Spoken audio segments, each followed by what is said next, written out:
Hello, UCAR. Peter Christensen here, coming to you from the CEO's desk. It is now April, and so we're moving on themes.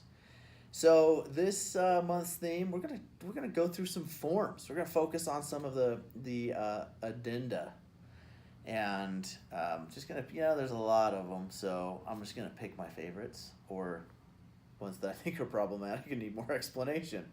So we're gonna start today with one that came out a couple years ago, and it is the personal property transfer agreement and bill of sale. Now I'm throwing you a little curveball right off the bat because it's not technically an addendum.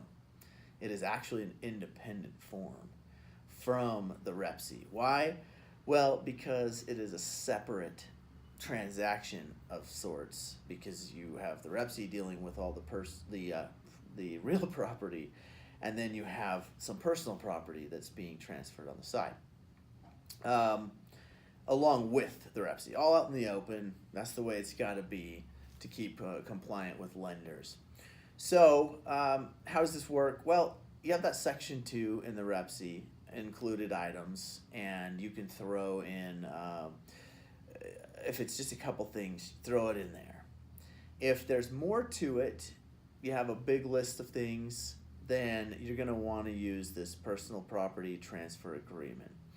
Basically, in the REPC, we changed something with the reboot of the REPC where you check a box that says, yes, there is additional personal property being transferred through a separate agreement.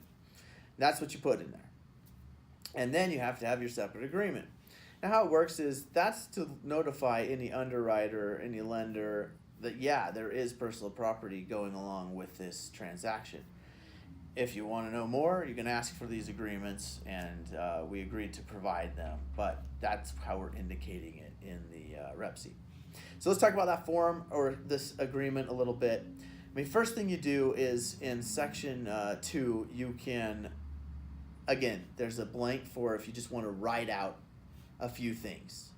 It's a bigger blank than you have in the REPC, so you can be a little more inclusive, plus you get a few more protections in this agreement. Or you can check 2.2, which is we'll agree to an inventory list. And maybe that's, hey, well, all the living room furnishings. Well, did the seller really mean all the furnishings, or did they mean to take the portrait of their grandfather off the wall? So there's going to be some confusion as to what's included. This allows you a chance and basically says by the seller's disclosure deadline, seller will provide you an inventory list, which is another form. You hand that to the buyer. Buyer has till the due diligence deadline to decide if they're okay with the list, and you can be negotiating in the meantime of, oh wait, I thought that table was staying, or what about the chandelier, what about this or that?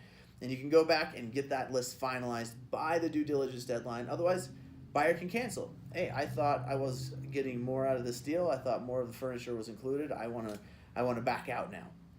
Or we hammered it out. We agreed everything. They both sign off on that list.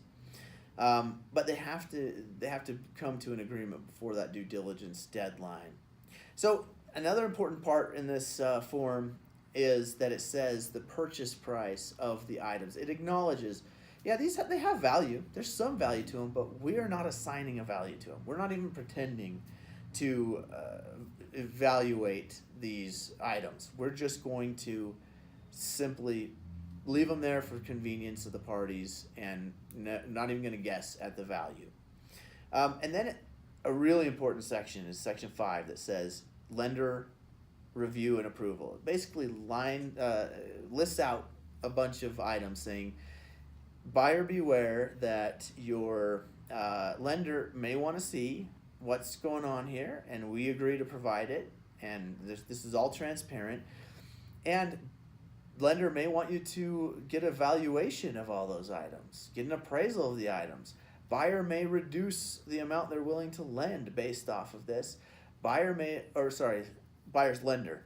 Buyer's lender may actually decide not to lend based off of it, or won't allow the personal property. So puts in there what we've all known, but we kind of don't know what to talk about with personal property being included. There's a little bit of other just legal jargon in there about no assignment, tax ramifications, attorney's fees, that kind of stuff that you can look through. But the gist of it is, you'll provide a list of things. Buyer and seller need to agree on the list, and that they're not assigning value to it, and that the lender may want to see all this. And if they do, you're going to provide it, and the buyer understands it may affect their loan. So that's it. Hopefully this is a very helpful tool. It's one we should have been using for years with the transfer of personal property, but now we've got a nice handy form. Let me know in the comments if there are other forms you want me to tackle, or addenda you want me to tackle this month, and we can try to work those in. Thanks for listening.